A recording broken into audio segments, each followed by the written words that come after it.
Hello, and welcome to the Pause Resume Show. Ladies and gentlemen, welcome to episode 2 of the Pause Resume Show. I am your host, Craig Shields, and not the self-proclaimed bestest host, Mark Appleby, who took you through episode 1. He will be back for episode 3. For this show, I am delighted to introduce our interview with Chris Scullion, the author of the NES and soon-to-be-released SNES and Mega Drive encyclopedias, as well as the ex-editor of the UK's official Nintendo magazine. Before we get to that interview, though, I just wanted to remind you that the next episode of the Pause Resume Show will be out on Monday, July the 6th, where we will be talking an awful lot about a certain little video game called The Last of Us Part 2. Of course, we'll also discuss the usual happenings and goings-on in the world of video games. Our main episodes, of course, will come out on the first Monday of every month, and in between that, you'll receive nice little bonus interviews and special episodes just like this one, so I hope you enjoy it. Make sure that you're subscribed to us in order to ensure that you don't miss a single show. You can do that on your podcast service of choice. Enough of me though, let's get you straight to that interview now, where Chris talks about the UK video game journalism scene, what on earth is going on at Nintendo right now, and why he decided to write so many words about old video games. Enjoy! I'm delighted here to be joined by Chris Scullion, the former editor at the official Nintendo magazine, probably more affectionately known by old readers as ONM, as well as a bunch of other magazines and gaming websites, and you're now the author of the NES Encyclopaedia, and obviously the soon-to-be-released SNES and Mega Drive Encyclopedia. And the one question I want to ask you first off, Chris, is obviously I want to know what came first, your love of video games or your love of writing? Probably my love of video games because I discovered video games before I could write. So it kind of came first. I discovered the NES when I was like 4 years old. And obviously for kind of early part of my life, I didn't realize that the games magazines were written by normal people. You kind of, my dad bought me stuff like game magazines like Mean Machines and CVG back in the day, and you used to just think these were these legendary people who who like somehow managed to get all these games before everyone. So it never occurred to me as a kid that was actually something you could do for a living. And then as I got to kind of near the end of high school, uni kind of age, I thought, okay, this is actually what I'd like to do. So definitely the love for gaming came first, but I think the love for writing may not have come about quite as strongly if it hadn't been for gaming and the kind of desire to make that my job. So did the magazines that obviously you were reading growing up when, well, I guess we didn't really have the internet, did that kind of influence you then? Yeah, definitely. Especially the idea of them feeling like almost like a kind of secret club, because you had pals at school who played games and you all spoke about it, but not everyone bought the magazines. And when you bought the magazines, of all the writers had their own kind of in jokes, and there was kind of recurring gags in the issues every month, and it felt like obviously pre-internet, it was the kind of most notable example of feeling like you were part of this secret club with secret handshakes and secret in-jokes and stuff like that. And it's something I always kind of tried to do when I got to O&M and writing for them. I would always drop kind of recurring jokes in there in the hope that people would get the same kind of feeling. That's brilliant, because you were there for quite a long time, weren't you? I was there from 2006. So I started 2nd of May 2006 is when I started, and that was the very start of issue 5, because Future Publishing had just got the license. So I was there from issue 5 until issue 84, I believe. So it's about 6 years all in, which is quite a shift. Yeah, definitely. I think, we might have some younger listeners who maybe don't remember what I like to call the glory days sometimes of video game journalism. I was one of those people who bought the magazines, my friends didn't, and then they'd kind of borrow it off me to see the cheat codes, and I'd always keep the free gift though for myself. Yeah, of course. But maybe like for some people who probably weren't aware of those days, like what was it like? What's the difference between, I guess, rushing to meet that deadline at the end of the month ready for publication and compared to like today's, I guess, websites where it's almost a case of being first is better than being right? Yeah, that's a shout. And to be fair, there are still some instances nowadays where there are still deadlines as such, but they're more in terms of embargoes for reviews and stuff like that. But yeah, usually when news breaks, it's like you say, it's the race to be first rather than. That was the kind of benefit with magazines, is that you could take your time with something. You knew you had 30 days to kind of hone this and make it like the best publication you could. So you had that kind of time where you could sit and go, right, we've got a month, what are we going to do? I'm going to do this. This is going to be 10 pages long. I'm going to properly take a few days to research it and basically take yourself out of the equation for a few days while you worked on something really kind of special that you were proud of. Not that I don't doubt the people writing for sites today are proud of stuff. And when I moved to the CVG site near the end of my run at Future, I worked on a website for a couple of years and did some stuff I was really proud of then as well. But there's always that kind of feeling in the background that you're up against the time limit, and any time spent researching something is time wasted. It could be kind of put somewhere else. So there was that kind of freedom of to an extent of being able to do these long form articles where you could spend some time researching. But there's also the kind of, it didn't mean we always got things in on time. Like every deadline was still a nightmare because we always put it off, and then like the last week was just a nightmare every time. So yeah, I can imagine. I've heard a lot about that. A lot of people that I've spoke to, like worked at the old magazines, was like, "Oh, it's just a nightmare getting to these deadlines on time." yeah. I think it's one of It's those. also it's partly because you get this false sense of security once the magazine's sent, and everyone goes and it's been sent and everyone's happy, everyone relaxes, and then for like a week and a half you just sit playing all the games that came in that you didn't have time to kind of properly mess about with. So everyone's playing Mario Kart and playing FIFA and all that kind of stuff, and then when there's like 2.5 weeks to go, you think, actually we better write a magazine now. And it's like a really mad dash again. So it's our own fault, but we did it every single month without fail. So you think we would have learned. That's exactly how I pictured it, to be honest with you. Exactly how you just described it. So we'll look at kind of today, and like I said, I think a lot of people who are interested in video games these days, the younger generation, they do want that. Maybe they more want to stream it and be like, you know, some of the top YouTube or Twitch streamers. But obviously, there's still a percentage that want to cover games in a kind of traditional way, but on the internet as games journalists per se. Yeah. I mean, I'll be brutally honest in my question. Do you think it's worth it today? If you can make it, yeah, sure. The problem is the internet, and I can say the internet existed when I was doing it, but it's so easy nowadays for someone to set up their own site or set up their own blog and start doing their own stuff, and that it's even more difficult to get noticed if you're just starting out these days. So it was difficult enough for me, and that was me going through uni and stuff, getting a journalism degree and all that. And even then I kind of struggled for a while to get noticed. It must be, I can only imagine, an absolute nightmare these days for someone. I see lots of sites that from people who have got like 12 followers on Twitter, but their sites are actually really well written. And it's just a case of hoping they get noticed, and it's a real uphill battle. I think if you are willing to kind of put some real time into building a portfolio and building your site up, or building your work up, and being understanding of the fact that you're not going to be an overnight success. It's going to take you a long time to build a fan base, a readership. Then yeah, it's absolutely worth it, because once it gets to the point where you're making money off it, you are still making money off of playing games.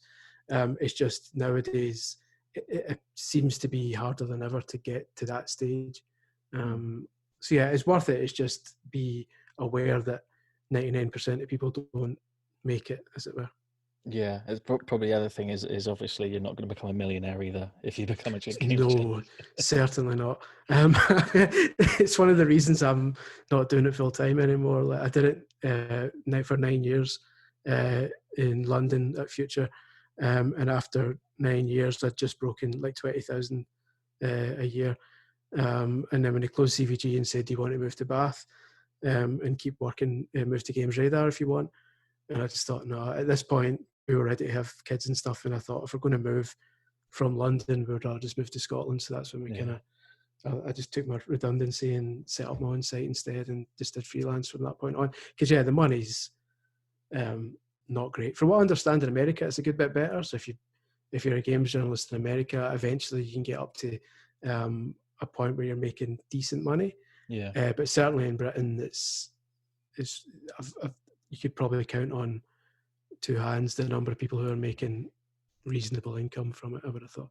Yeah, no, definitely. I mean, I've got a similar kind of story. A good few years ago now, I got to quite far down the interview process at a kind of middle-ish kind of site, Yeah, and then they kind of revealed what the salary was, and I was like, I can't live off this, so yeah, I had to pull out, and unfortunately get a job in copywriting and marketing. yeah. Right, and I think I wrote a piece about power plugs the week after that or something, but the money was a bit better than writing about Mario Kart. That's the thing, and you get so many journalists once they've lived the dream, so to speak, because everyone obviously wants to get into to play the games and do the press trips and all that kind of stuff. But you find that a lot of them, once they've had their fill of it, move into PR because it lets them continue to work with games, but also they get paid a decent salary from that point on, and then they know how the PR system works because they're dealing with PRs on a daily basis. So it's basically just jumping over to the other side, and you're still getting to work with games, but you're getting paid decent money. It was never really for me. It didn't really appeal to me, that side of it. Yeah. But I can understand why a lot of people did do it. Yeah, of course. We'll move away from dream jobs not paying as well as we would like them to. So back in the day when you were going in and picking up these gaming magazines, what was your go-to? Was it Nintendo? It was a lot of different things, to be honest. Like, I was fortunate in that I grew up in Coatbridge, which is a kind of lower working class, slightly middle class area, but mostly working class. And I was in a kind of reasonably working class area, and it was quite rough in areas.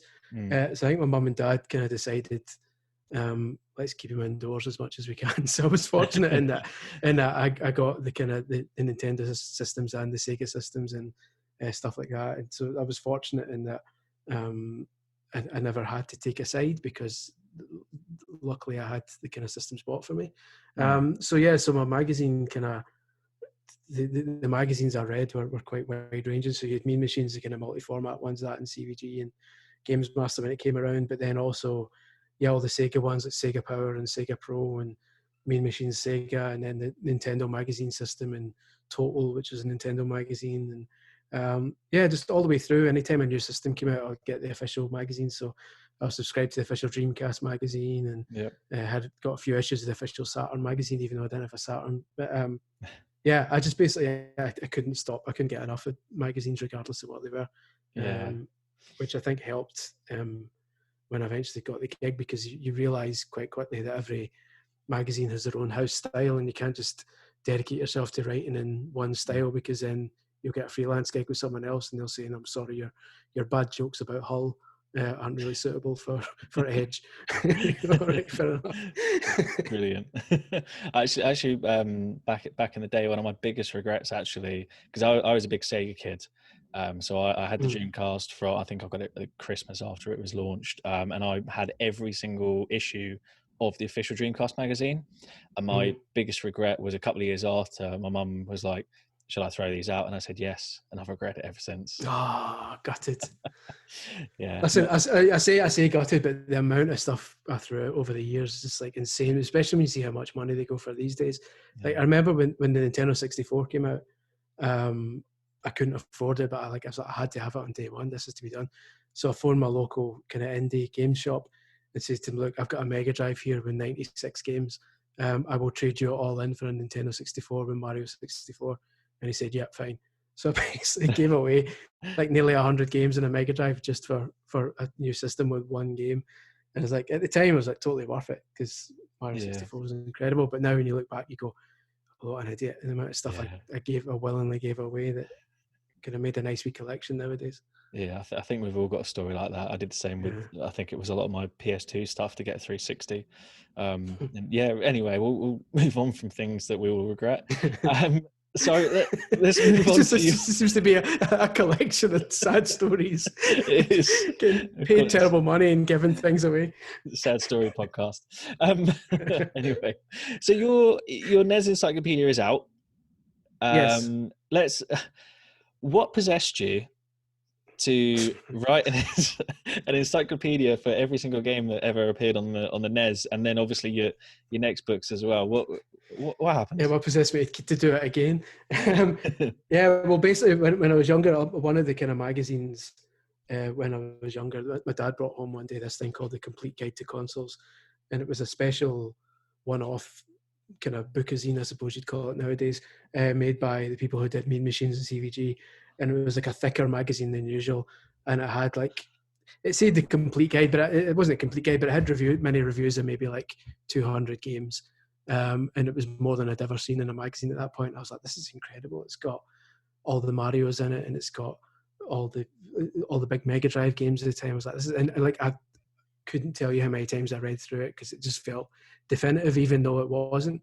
And as I flicked through it, I'd say, "Oh, it doesn't have this game in it. It doesn't have that game in it. That's a shame." And I always thought it'd be lovely to have a book that had everything in it. So one day, like a few years ago, when we moved to Scotland, and I was like, I'd like to do another big kind of project because I had the free time at the time because we didn't have a kid. And I said, okay. So I kind of tweeted that because I'd always wanted to do like an NES book. And I tweeted just saying, has anyone, because I knew a lot of my followers are kind of fellow journalists who've written books. So I just tweeted saying, like, to anyone who's written a book, how did you go about it? Did you need to have some of it written? Did you need to have a pitch sorted or whatever? And it turned out one of the guys who's following me worked for a publisher. And he said, email me a pitch and we'll see what we think. So I emailed him the pitch for the NES Encyclopaedia, basically saying it's every NES game ever made, all in one book. And he wanted a kind of hook to convince his managing director. And I says, well, the hook is the NES Mini had just come out and was selling an absolute ton. They'd sold out everywhere.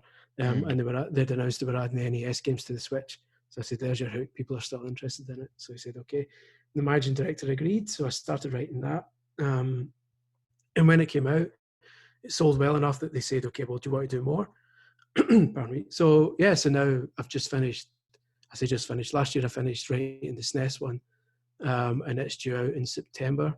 And I'm now in the process of writing the Mega Drive one, which will be out next September. And all going well, this is going to be like an annual thing now where I just do a different system every year, all going well.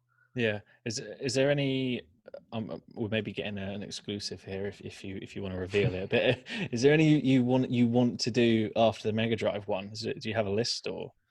Yeah, we've got a list. We've got a kind of confidential, like one day he said to me, look, best case scenario, if this went on forever, what would you, like if we kept renewing your contract every time, because we're doing it on every kind of couple of books basis. So we knew the NES one was selling well, so we got contracted to do the SNES and Mega Drive ones.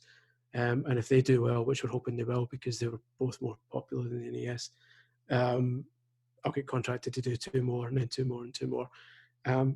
So at one point he said to me, in an ideal world, how would you see this going?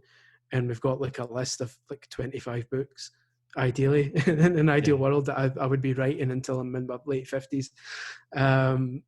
So I've got in my head what the 4th book would be and the 5th book, 6th, 7th, 8th, 9th book. But I'm wary of jinxing it. So I'm going to wait and make sure these ones sell first before I say what the 4th one's going to be, just in case. Yeah, that's cool. That's fine, man. I do have a quick question actually about putting these books together. I mean, have there been any legal issues or anyone getting in touch being like, I don't know, from the publishers or a developer or not saying that they're necessarily unhappy about it being in, but just any communication at all? No, not really, not at the moment. I mean, I think my experience with magazines has helped to an extent because I've got a reasonably good grasp on what is considered fair use and what isn't. I think the important thing with the Nintendo books is making it clear that it's not an official product. Okay. Because I think the biggest legal minefield is when it starts looking like you're deliberately trying to pretend you're Nintendo selling an official book.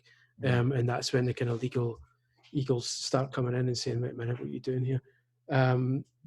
So I took kind of great pains to put a big kind of circle on the front of the cover saying the unofficial guides to make it clear that I wasn't trying to be them. Was kind of sparing with the box art because box art's another kind of legal issue. If you make it too big, you can get publishers claiming that you're essentially, for copyright stuff, they've got to claim that you're taking potential profits away from them.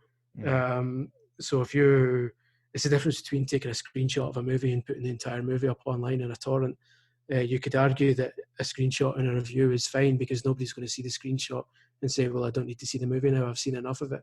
Right. Whereas if you put the whole movie up, they could argue that's a sale lost.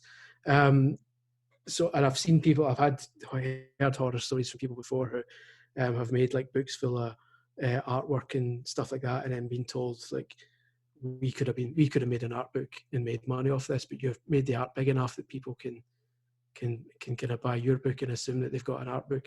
So I was always kind of careful with stuff like that. Screenshots I think are generally fair game, but anything more than that I'm always really careful with. And the Mega Drive book has got so many games in it that it's not actually going to have any box art in it at all. Because there's like 900 games in it, because I'm including the Mega CD and 32X as well, which is a ridiculous idea in hindsight. Yeah, I was curious about that. I was going to ask that, but you've answered it for me. My theory behind it is just basically, if I'm going to do these books, I'm not going to redo them. So if I'm going to do them, I better do them the way I'd want to read them if I was buying it. Like the NES book, I've got all the unlicensed games in there, and the SNES book's got a Virtual Boy bit at the back. Just because I thought I'm never going to write a Virtual Boy encyclopedia because there's only 20 games. So I might as well just make a Virtual Boy encyclopedia and stick it at the back of the SNES one just as a bonus. So when it came to the Mega Drive one, I always just kind of assumed that I'm buying the book and say, what would I want? And the first question I'd ask is, well, has it got the Mega CD and the 32X in there? Yeah. Okay, well, I suppose I better do that. Didn't fancy doing a small pocket guide to the Virtual Boy? No, sadly not. I don't think that would sell. Sadly, I mean, I'd have bought it, but I think I'd have been the only one. Brilliant.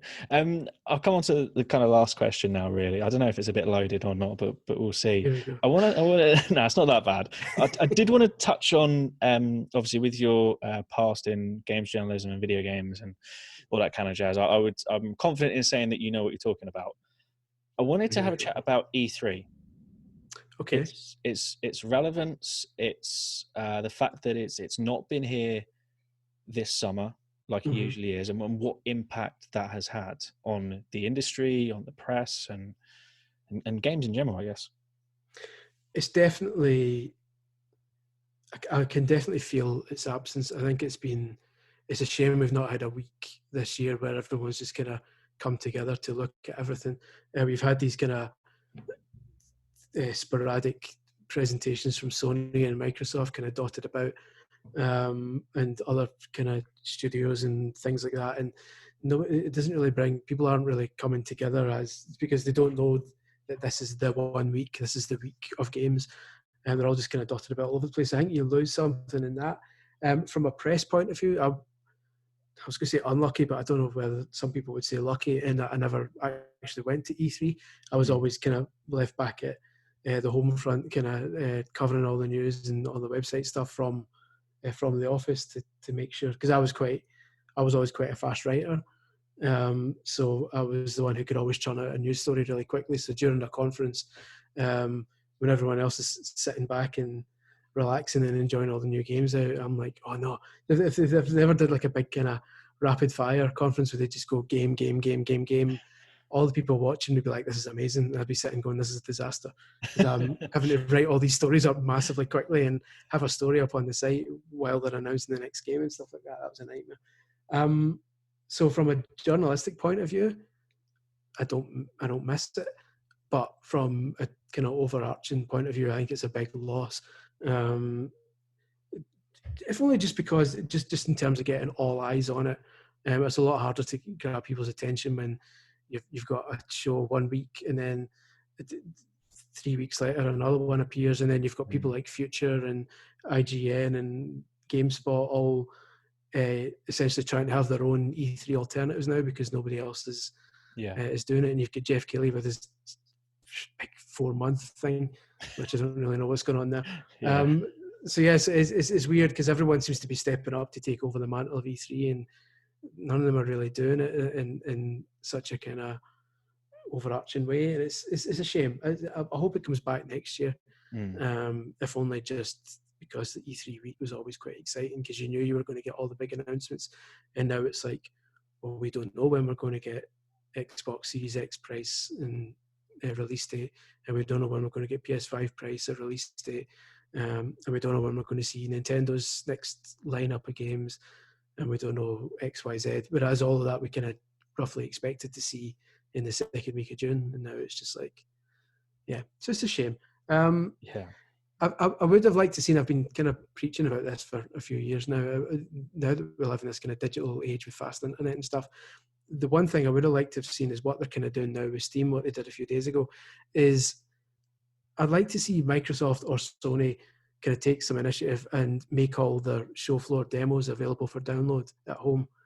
Because I think a lot of people are sad that they don't get to go to E3 because obviously it's so far away, it's quite expensive to go to, and obviously when you get there, just the crowds are enormous and you're queuing up for hours to play a 10-minute demo. If they made all those demos available, even if it was like a limited play, like a couple of plays each at home, I think that would be fantastic. I think that would transform everything, because you'd get your E3 and you would watch the presentation, and then as soon as it finished, you would go on your console and download the demo of what you'd just seen. And kind of, I think that's the way forward. It's just a case of waiting for somebody to kind of grab it and go with it. Sorry, that was a big long train of thought there, but that's you fine. get me started on E3. I go off in one. Told you it was a loaded question. Definitely No, was. that's cool. No, that's actually a good idea. Actually, what you mentioned at the end there, that would certainly be a bit different. I wonder if that might become better when we can, like you said, when the internet gets better and we can stream stuff a bit more. Yeah, easily. I hope so. I mean, it's a shame that, and I think that's one of the few instances where streaming would be more. I would understand more the need for it, because I'm still not entirely convinced by streaming yet.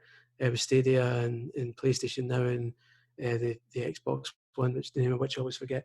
But it's I can understand them doing it for something like this, because they may not want people hacking into the code and finding hidden data or stuff like that. If they're just streaming it, and then at least then they can limit how many times you get to play it and stuff like that, because you don't want you basically playing the demo for 20 hours. They want you to come and get a wee taste of it and then go away. So I can understand the benefit of streaming it in a situation like that. But yeah, like I say, it's something I'd love to see in the future. It would also, and this is purely from a selfish point of view, it would make E3 a bit easier for people in attendance, because I think we'd get fewer influencers. From what I understand, the last E3 was a nightmare, because you had loads of YouTubers just kind of all over the floor pointing cameras at themselves and getting in people's ways, and just kind of, because that's just the way the coverage goes nowadays. But if everyone gets the games themselves, then there'll be less need for that. And unfortunately, I've got a feeling influencers are almost just a way of life now. Of course, I'm sure you saw some of them even during some of the riots in America, taking pictures of them helping. Yeah, it's ridiculous. Yeah. I mean, like in a significantly less serious example of that was like I put up a tweet a while back, just because I remember when they started doing. They started showing the Nintendo Directs at the Nintendo World Shop in New York. And I used to love watching those, because after the Directs had finished, there would always be somebody with a camera who'd filmed the stream in New York, and you'd see people's reactions, and they'd announce a new Smash Brothers fighter or a new Metroid or something that I was expecting. You see all these people going wild and jumping up and down. I was like, that's awesome. I used to really look forward to tune in, like checking YouTube a couple of days after Nintendo Direct to see how New York reacted to it. But the last couple of years, I think I've actively despised it, because you look at it now and it's all people with their back to the screen pointing the camera at their own face so that they can record their reaction to it, rather than just record like a general kind of, I don't know, I don't like it. And I feel a bit of hypocrisy to an extent, because like I said earlier in our chat, like when I used to read these old magazines, I loved the fact that the writers had a personality, and you kind of felt like you knew them and stuff like that. And I always wanted to do that at O&M so that people would know who I was. And I see it to an extent when I see people talking about O&M nowadays. I get name checked quite a lot, just because I think I made efforts to kind of get my name known. Yeah. But I think it's gone into overkill recently with the kind of influencer side of things. I think the games should always be the focus rather than the people, and I don't really think that's happening anymore. Yeah, But that's just an old man yelling at the cloud. I think I'm an old man as well, because I completely agree with you. Like, I always, when I see one of these like React videos or whatever, I'm always very skeptical. Like, I always think back to when you see an old photo of like a kid back in the day opening a present for an N64. That's a genuine reaction of like tears of happiness, Exactly. or whatever, or seeing the video when you've been framed, or whatever it is, compared to, I don't know, some 18, 19, 20-year-old screaming when they don't really know what they're reacting to. No, exactly. Like, someone would say like new Punch Out, and Punch Out well, that's not a good example because there's one on the Wii. But like, if there's a game that hasn't been out for like 20, like a new Alex Kidd or something, and they'd say Alex Kidd, and they'd be sitting there going, "What? And like, come on, Yeah. come on." And then within an hour, they gets put up on YouTube with a thumbnail with their face contorted into the most ridiculous scream imaginable down in the corner. It's like, just so you know, you're getting screaming.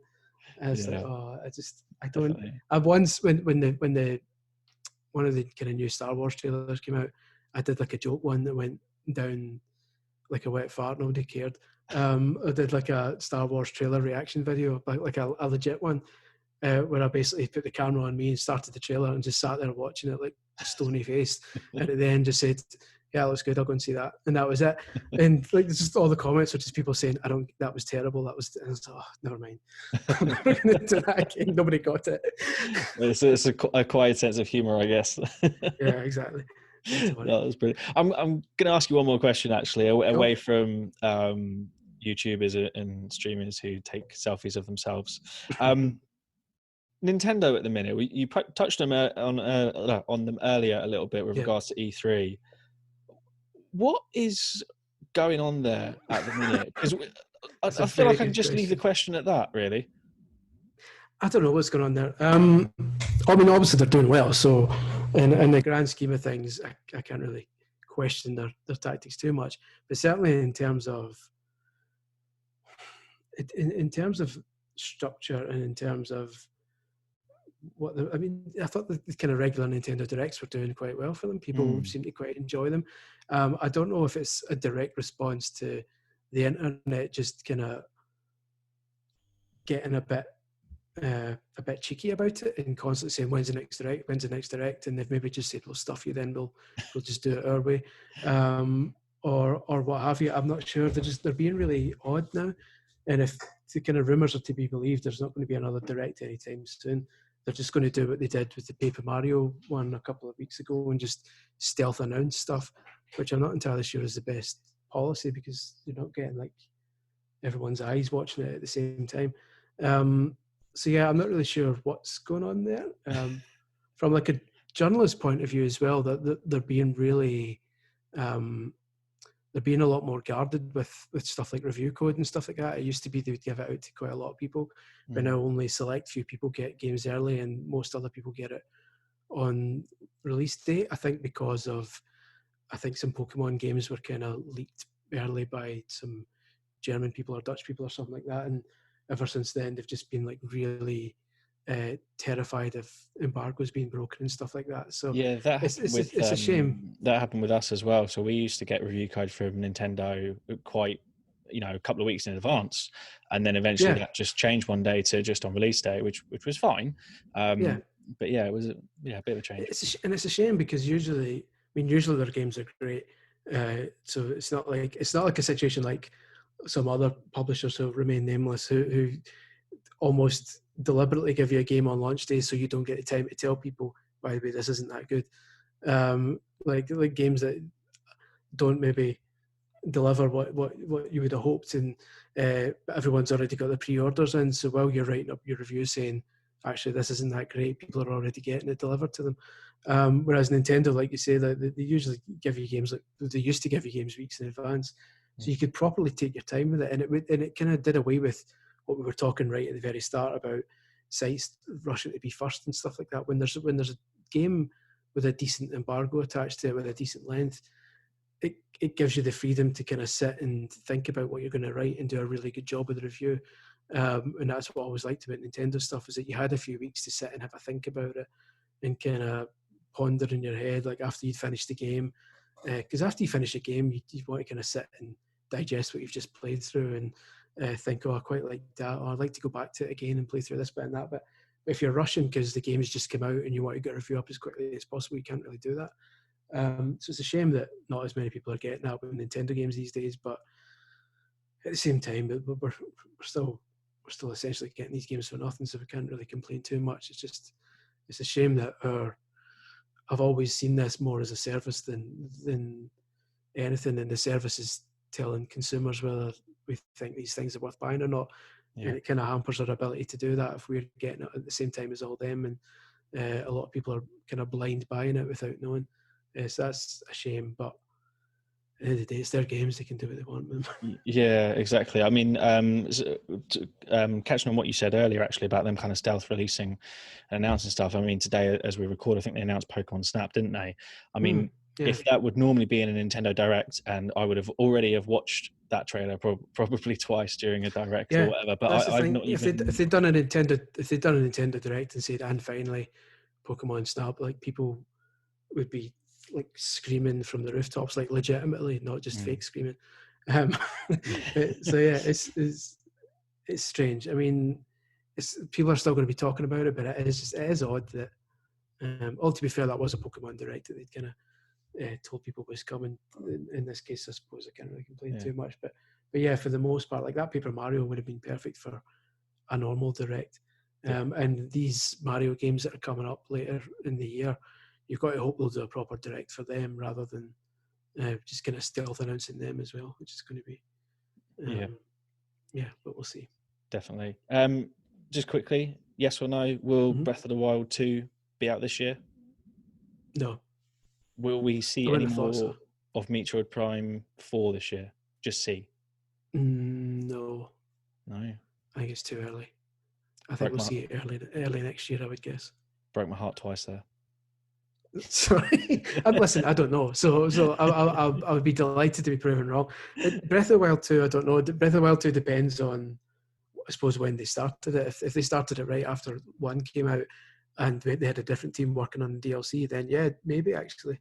But I get the feeling that was in the style of Metroid Prime 4, where they were like, this is far away into the distance, but we just want to let you know it exists so that people will shut up about it. Yeah, true. I actually think it would be quite like Nintendo to have Breath of the Wild 2 ready to come out around the weeks of PS5 and Xbox. But maybe that's a good shout.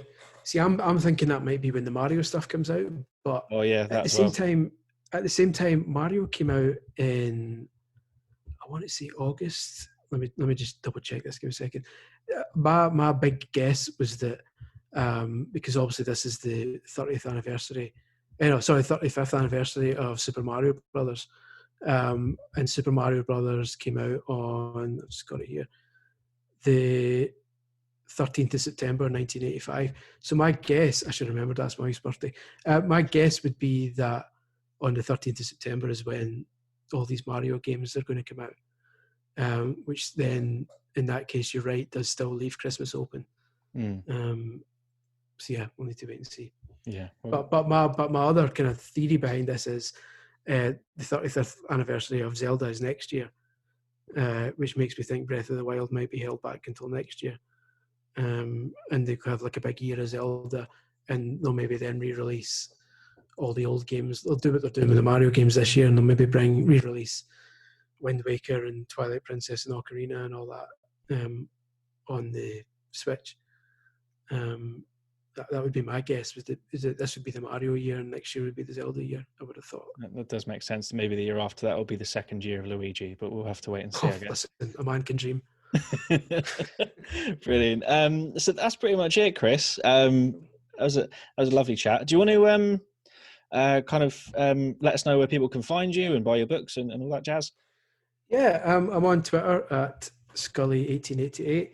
If you just search my name on Amazon or any other kind of bookseller, you'll see my NES Encyclopedia and probably a pre-order for the SNES Encyclopedia. And my site is tiredoldhack.com. Other than that, if you just check my Twitter, I'm usually linking to freelance reviews and stuff I do here and there. But yeah, that's pretty much it. You can all jump on Twitter and watch a man slowly decline into a husk. as he juggles books, freelance websites, a daughter, a wife, and just general life. So it's fun. Get in early so you can see the decline. That's brilliant. That's excellent. And a fellow Celtic fan as well, I believe. Oh, absolutely. Gotta believe it. Brilliant. Excellent. Cheers for that, Chris. The show might be over, but don't forget to subscribe on your podcast service of choice. Give us a 5-star rating, and if we beg you enough, give us a great comment. Thanks for listening.